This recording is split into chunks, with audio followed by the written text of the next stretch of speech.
Hi, it's Lewis from the Vevox customer success team. This is just a short video to talk about our correct answer poll feature.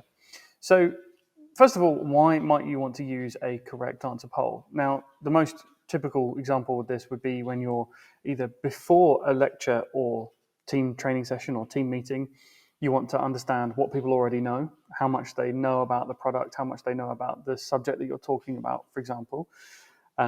Then you might want to use it during a session or a lecture or a seminar or training session to track learning, make sure people are understanding what it is that you're teaching them, make sure they're absorbing the information that's being provided so that if they aren't, you can go back and cover that information to make your session more effective. And also at the end of a session, you might want to use these same correct answer questions to, again, see if people understood what was being taught in the session and maybe even do a bit of a quiz or a bit of a fun session.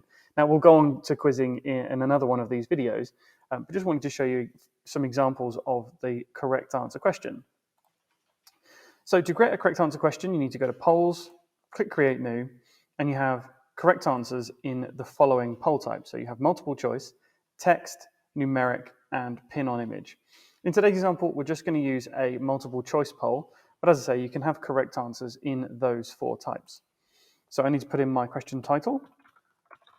And we're going to do a quick geography question. I'm also going to add in an image. So I'm just going to load up that image and copy in my choices. So I'm going to put in my choices. In this example, there is one correct answer, but there could be multiple. So this could be which of the following statements are true, and there could be 3 or 4 correct statements of, say, 7 or 8 choices.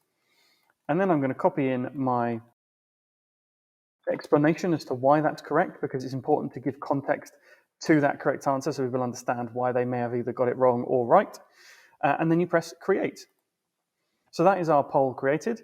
And then when we get to our session, we can either run it, as I say, before, during, or after our session to kind of reinforce and understand our learning. That's it for this short video. We'll be back with plenty more tips to come. You can also watch some more tips up here, and then you can like and subscribe on YouTube just down below as well. Thanks very much.